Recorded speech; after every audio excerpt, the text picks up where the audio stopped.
Please please मना मत करना, 10,000 रुपए दे दो। पापा हॉस्पिटल में है, 50,000 की जरूरत है, 40 हो गए, 10 कम पड़ रहे हैं, प्लीज दे दो। अरे तुरंत 10,000 कहाँ से दे दूं यार, देखना पड़ेगा कितना हो पाएगा। कहीं से भी लाके दे दो प्लीज। पैसों का पेड़ नहीं लगा हुआ मेरे पास, अपने भाइयों से मांग लो जाके। उन्होंने तो 40,000 दिए हैं, प्लीज इस बार दे दो। डिस्चार्ज के बाद अभी तो और भी खर्चे हैं, पर मैं तुमसे नहीं मांगूंगी, प्लीज इस बार दे दो प्लीज। 2,000 भेज रहा हूँ अभी, उससे ज्यादा मांगना मत मुझसे। जाओ यहाँ से।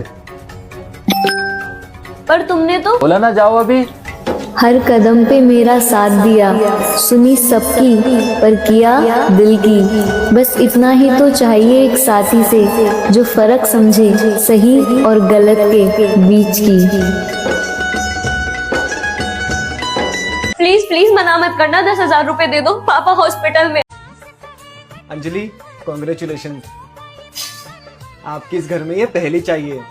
कॉन्ग्रेचुलेशंस आपको भी, कम से कम मेरे हाथ की चाय तो नसीब हुई। भाभी सुनो, कल सुबह जल्दी उठ जाना, क्योंकि इस घर में कोई लेट नहीं उठता है। ठीक है दीदी। अरे बहन, तुझे तो पता है ना कि वो जल्दी उठ जाती है। कल घर में कितना काम था, वो थक गई होगी। और अगर कल थोड़ा लेट हो जाए ना तो तू थोड़ा संभाल लेना। क्या बात है भाई, शादी को एक दिन नहीं हुआ और अभी से साथ देने लग गया। अरे बहन, अगर आज मैं इसका सपोर्ट नहीं करूंगा ना तो कल को कोई भी इसके घर में इज्जत नहीं करेगा। अगर एक पति अपनी पत्नी को इज्जत और सम्मान ना दिला पाए ना तो फिर क्या ही फायदा ऐसी शादी का। ये रिश्ता क्या कहलाता है, ये रिश्ता क्या।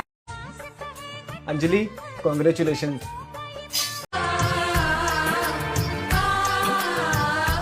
मम्मी जी सब्जी कैसी बनी है? ठीक ही बनी है। इसमें नमक तो बहुत तेज है। नमस्ते समधन जी। नमस्ते। मम्मी का फोन, अब माँ जी मम्मी को सब सच बता देगी और मम्मी को शर्मिंदगी महसूस होगी। नमी घर पे ढंग से काम कर रही है? हाँ हाँ, वो तो पूरा घर अच्छे से संभाल रही है, आपने अच्छे संस्कार देकर भेजा है उसे। आपके मुंह से मैंने इतना सुन लिया, मैं निश्चिंत हो गई। चलो मैं रखती हूँ फोन। ठीक है। मम्मी जी, आपने मेरी मम्मी से झूठ क्यों बोला कि मैं सारे काम अच्छे से कर लेती हूँ? ये समझदारी तो हर सास में होनी चाहिए कि घर की बात घर में ही रहे। जरूरी थोड़ी ना है कि जन्म देने वाली माँ ही सबको सिखाए, एक माँ ससुराल में भी होती है, जिसका फर्ज होता है कि बहू जैसी बेटी को सब कुछ सिखाए। माँ जी, आपकी जैसे सास पाना तो बहुत सौभाग्य की बात है, जो अपनी बहू को बेटी जैसा प्यार और संस्कार दे। हेलो माँ। हाँ बेटा। माँ प्लीज विदाई करा लो यहाँ से मेरी। कोई बात है क्या? मैं यहाँ रह के थक गई हूँ, क्या बताऊँ आपको। ना इनके घर में एसी है ना कूलर है, सारा दिन गर्मी में रहना पड़ता है। यहाँ तक कि रोज रोज गर्मी में खाना भी बनाना पड़ता है। अब मैं ये सब और नहीं झेल सकती माँ। तो बात करवा अपनी सास से। ठीक है, मैं अभी बात करवाती हूँ। माँ जी। हाँ बहू।